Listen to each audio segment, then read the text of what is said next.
All right, because we had this conversation privately, actually not that long ago, about having difficulties on the retrieve and the expectation for a dog to retrieve, right? So the vast majority of problems that people encounter when they have dogs who won't pick things up are because the dog doesn't have enough experience picking up a variety of different things.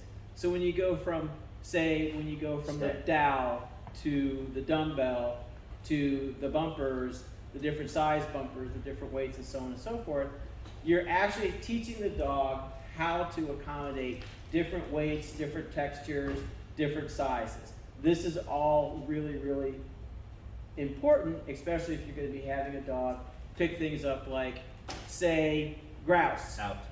and then pheasant, and then, yeah, big difference, right? So that's probably twice what that weight is. So the more experience you give your dog, the less inclined they are to fail in the field.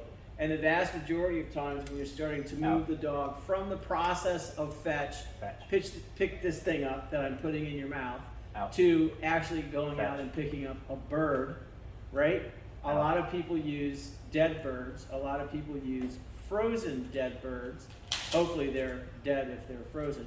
But then when the dog goes to put it in its mouth, they're like, no, I'm not doing that. We don't want the generalization to have to happen out in the field. Out in the field, where the expectation for the dog is I'm going to have me a good time, but then all of a sudden you put all this pressure on them because they won't pick up a dead or a frozen bird. From the fridge, fetch. To the dog's mouth, right?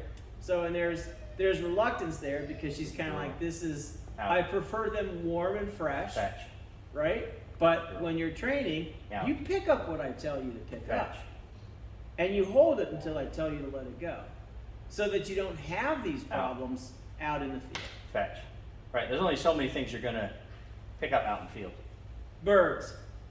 That's all you, or, if you do versatile hunting, other things. But for the most part, I want to make sure the dog is failure proofed before I ever ask that dog to pick something up. Which means having them hold cold dead birds here Yep. before we go to the field. Yep.